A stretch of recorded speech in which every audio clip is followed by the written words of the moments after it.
TLM Transformerless microphone, 102, and it's a fixed cardioid pattern. And this is how it sounds. Which one is best for cutting out Neil? This microphone is the Samson C02 small diaphragm condenser microphone from the early 2000s. It has a supercardioid polar pickup pattern. It uses an XLR socket and comes with an included shock mount. I'm going to put a pop filter on it so you can hear how it sounds with the proximity effect. So this is me right on top of the Samson supercardioid C02 small diaphragm condenser microphone, and this is how it sounds. A chrome Elvis mic, switched XLR. It's a standard cardioid, my baby. This is the Yoga. It has an XLR socket in the bottom, a switch on the front, and a standard cardioid polar pattern. And this is how it sounds. Yeah, I love it when they just work. So this microphone is the Rode M3, and it is a straight-up copy of the AKG C1000. This has an on-off switch and has the facility to take battery, and it has a bass roll-off together with the on position and off position, so you can disengage the battery. This is a 48-volt phantom-powered AKG C1000S rip-off in the form of the Rode M3, and it is definitely my kind of microphone, although it looks a little bit weird. By modern standards, it sounds very, very normal, like the AKG C1000 does sound very normal in modern times. So once again, the cardioid pattern AKG, no it's not, it's the Rode M3 in as new a news condition, and this is how it sounds. Samson C03 multi-pattern large diaphragm condenser microphone has an XLR socket, so you can carry the 48-volt phantom power that this microphone requires.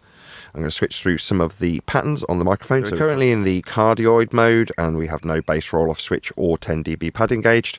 I'm just going to flick it up into the figure of 8 mode, so this is now picking up equally on the back and front of the capsule, and then if I flick it once more we can go into the omnidirectional mode. So now it's in the omnidirectional mode, and one more switch flick and we can go into the bass roll-off mode. So this rolls off the bass at about 100 Hertz, and this is how it sounds. One final switch, the 10 dB pad.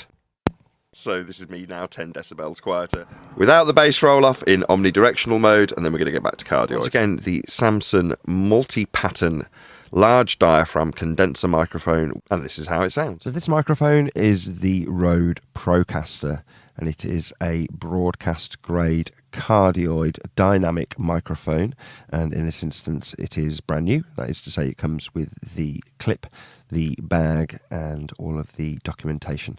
So it is a fantastic sounding microphone, slightly darker than many of the other mics I've tried, and I really do like the sound of this one, so I've bought another one. This is actually the second one I've purchased, just to hear what it sounds like fresh out of the box, having not had any use, and indeed see how it feels with the included clip and how it feels dangling from a boom arm. So once again, the Rode Procaster XLR cardioid dynamic broadcast grade microphone with an XLR socket in the bottom, included microphone clip, and this is how it sounds. GM303 cardioid condenser gooseneck XLR microphone plugged directly into my SSL 2 Plus solid state logic audio interface, and this is how it sounds.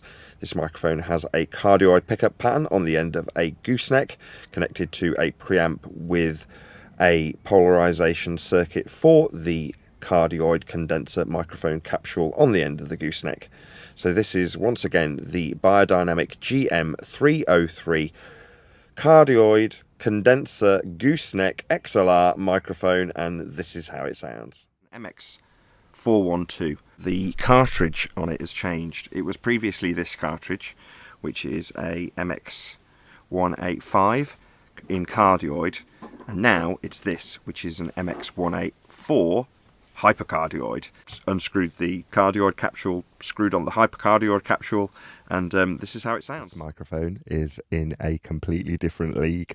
So this is the Beyerdynamic MCE91. This is a handheld cardioid condenser microphone, and it's very reminiscent of the Neumann KMS 105, which is of a similar era in terms of its original design and build. So this is a vintage 1990s microphone, and it is incredibly expensive.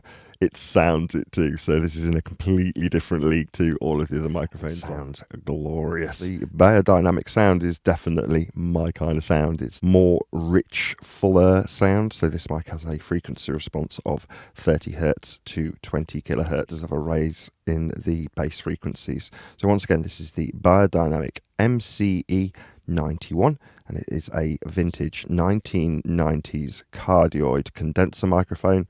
And this is how it sounds. So the mic that you're hearing me on now is my new Neumann. So just so you got a comparison, right? This is the sound of the TLM 102, my new Neumann. And this is the sound of the KMR 81i, my old Neumann. So the KMR 81i short shotgun microphone by Neumann Microphones. And the TLM 102 large diaphragm condenser microphone, also by Neumann Microphones. There you go. I like TLM. I like TLM better. It sounds richer.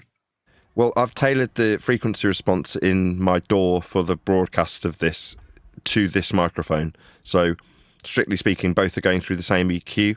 So I've only just received this microphone, so I've no idea how to tailor the EQ yet. But this is the typical microphone I use for the show, the KMR 81i. I'm just going to swap back to the other. And this is the large diaphragm condenser microphone, the TLM Transformerless microphone 102. So this is my new large diaphragm microphone. Cool, huh? Got a good year because they sound the same to me. They sound the same? They should. They're from the same manufacturer. Anyway, this is the sound of my new Neumann. I wanted this for me. So this microphone is going to be used to do the book, as opposed to my shotgun mic, which is designed to do a good job of rejecting background noises, like the wind right now. Book reading microphone. If I end up doing a read by author, this will be the mic I read it through. This new one. Now go to the other one. Go to the other one. I want to hear the other one. So this is the mic I do the live show with. This is the KMR 81 short shotgun microphone. Yeah. This is the... Yeah, I like the other one. I like the other one. I like the one you just said you're going to do the booking. I like it better. Okay, just for the camera's sake. So this is the microphone you're hearing me on now. This is a KMR 81i, and it's a short shotgun, low bar or hypercardioid polar pattern, and its primary purpose is to cut out the noise of my kids when they're rattling around and I'm doing a live show. If I swap over the Neumann TLM, which just stands for Transformerless, so the KMR 81i has got a transformer. This large diaphragm condenser microphone does not have a transformer, so it's TLM Transformerless microphone 102, and it's a fixed cardioid pattern.